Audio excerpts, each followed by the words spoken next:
साथियों, राजस्थान के लोगों के आशीर्वाद से बीते 10 साल से केंद्र में बीजेपी की सरकार है।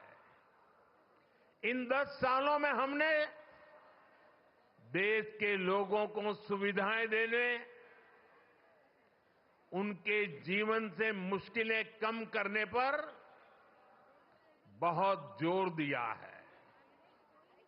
आजादी के बाद के 5-6 दशकों में कांग्रेस ने जो काम किया, उससे ज्यादा काम हमने 10 साल में करके दिखाया है।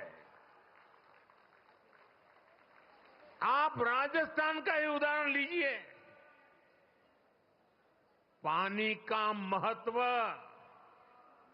राजस्थान से बेहतर भला कौन समझ सकता है। यहां कई क्षेत्रों में इतना भयंकर सूखा पड़ता है,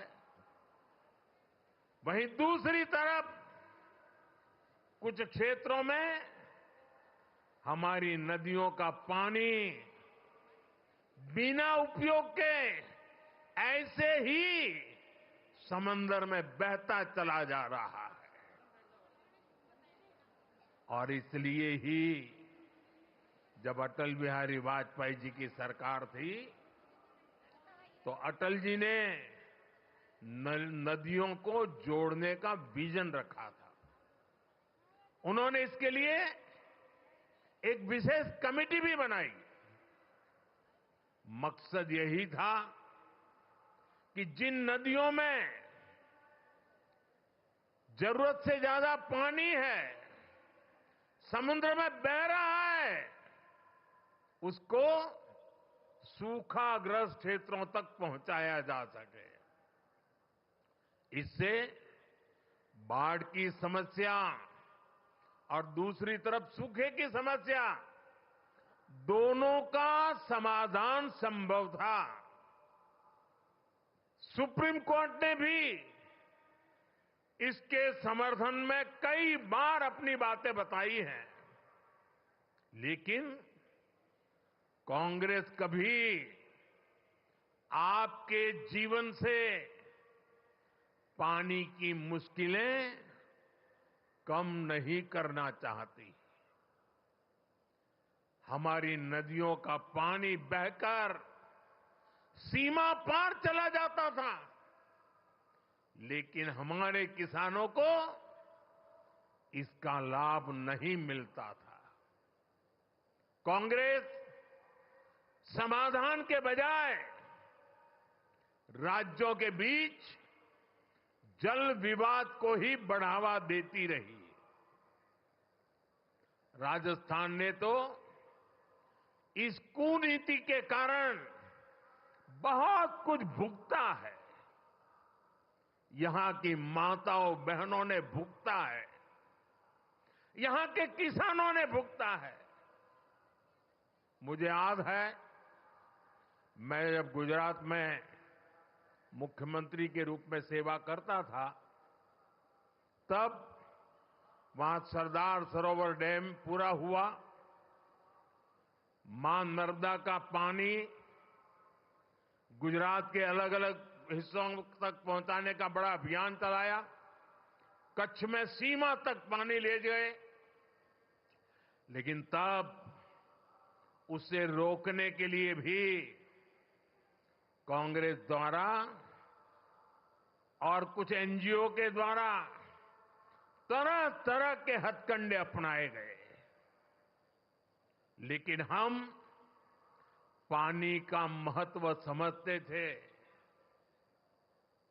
और मेरे लिए तो मैं कहता हूं, पानी पारस है।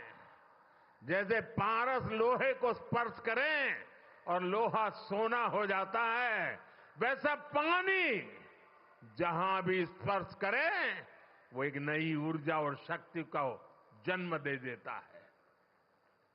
साथियों, पानी पहुंचाने के लिए इस लक्ष्य पर मैं लगातार काम करता रहा, विरोधों को झेलता रहा, आलोचनाएं सहता रहा, लेकिन पानी के महात्म्य को समझता था।